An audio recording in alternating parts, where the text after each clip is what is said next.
it comes under the category of increase in toys purchase అంటున్నారు. So the toys vendors అనే toys outlets అన్నీ ఉంటుంది కదా, వాళ్ళకి సప్లయర్ తరఫు నుంచి టీడీఎస్ ఎక్కువ అవుతుందా లేకపోతే manufacturing? TDS ka GST. I mean GST. Sorry. GST every stage. Manufacturer will pay GST while selling to the trader. Trader will pay GST while on the difference to the retailer. Retailer will collect the GST from purchaser when he sells to consumer. Fine. When the retailer bears all this process, obviously he will put his margin again, kada sir. Only so on the margin are going to be costly for. Only on the margin only he has to pay tax. Suppose the purchaser, a manufacturer is sold for 100 rupees. He has paid tax of, let's say, 5 rupees. 105 rupees he has sold. When the retailer who has sold it for 110, he has to pay tax on 10 rupees only, not on 105. And if the retailer, if the another trader is there, if he sell for 120, he has to pay only 20 rupees.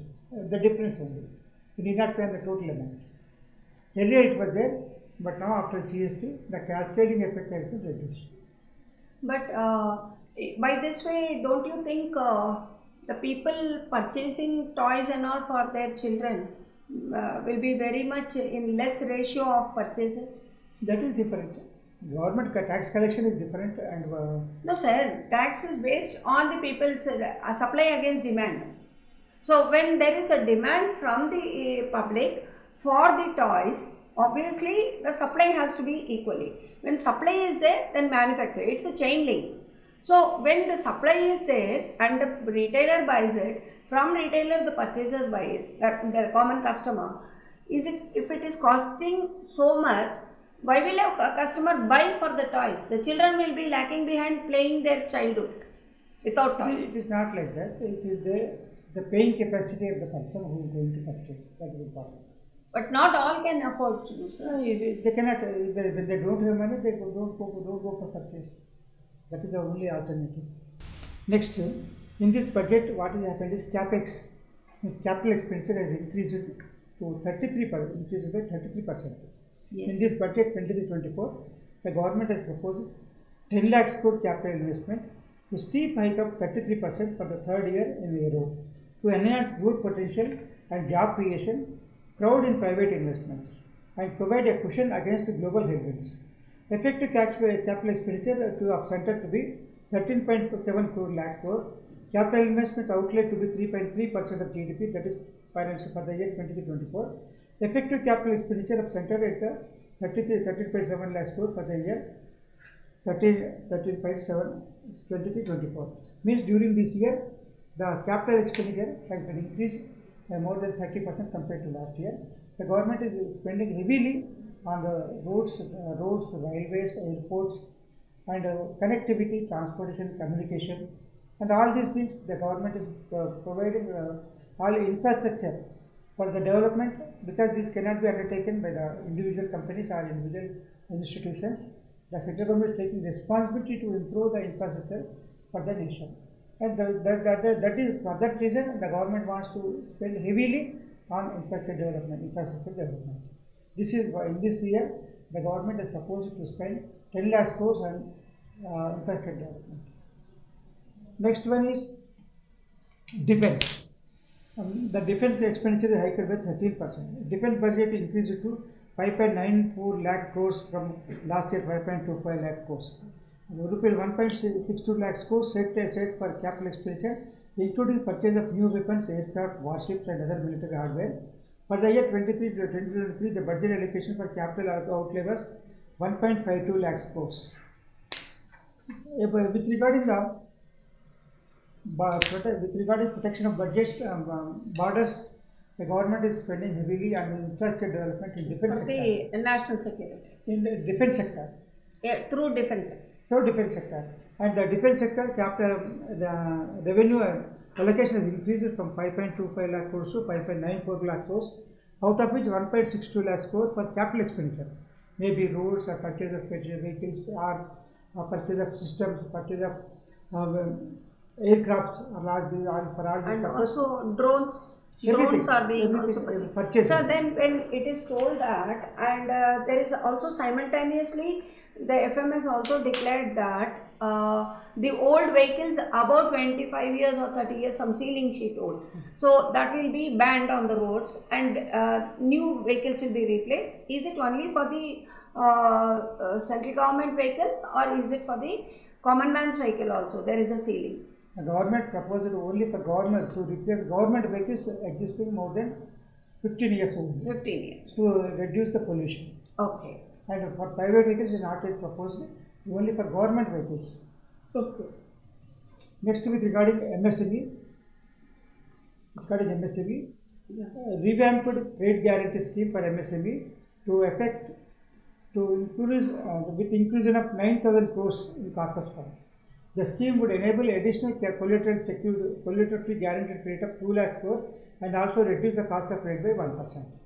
To encourage the MSME sector, which is providing highest employment creation, job creation for the employees, and to create and to encourage them for providing exports also, the government is proposing to increase the credit guarantee, collateral credit guarantee of allocation with 2 lakh crores and reduce the rate of interest on loans by reducing the rate of interest by 1% and the loans given to MSME. Next one is banking. What are the steps taken by the banking? Government moved amendments to Banking Regulation Act to improve governance of banks. Jobs. Government will launch Pradhan Mantri Kaushal Vikas Yojana 4 to skill the youth for international opportunities. 30 Skill India International Centers will be set up across different states. Direct benefit transfer under a Pan-India National Apprenticeship Promotion Scheme to be rolled out to provide stipend to support 40 lakh youth in 3 years. The government wants to encourage the job creation with with skill development. That is the most important. The next one is clean energy. The government wants to protect the environment and to have pollution-free country. The government is proposing and proposed to spend rupees 35,000 crores priority capital for energy transition. Green credit program will be notified under Environment Protection Act. Battery storage to be set up to get viability gap funding. Government to support setting up battery energy storage 4,000 megawatt. National Green Hydrogen Mission with an outlay of 90,700 crores will facilitate the transition of the economy to low carbon intensity, reduce dependence on fossil fuel imports, and to make the country self-sufficient. Sir, here when you talk about the banking sector, what are the measures taken? Already the banking sectors, they are working on NPA loans and all. But how do we make it more comfortable for the buyers, for the lenders who have lent money? The lenders here are bankers, and the people who have taken loan are not able to pay back due to some fraudulent or floating a fraudulent company, or having a unpayable capacity due to non-production or during COVID, and after COVID also there are some reasons. There may be natural supply, non-supply of material, raw material scarcity. Fine. If that is the case, why doesn't the government take little more lenience in checking where they have been lacking behind and try to recover the loan in the maximum possible amount, rather than putting a court seal, and it becomes a very big spade work for the finance ministry or the banking sector to run behind the people who have taken loan.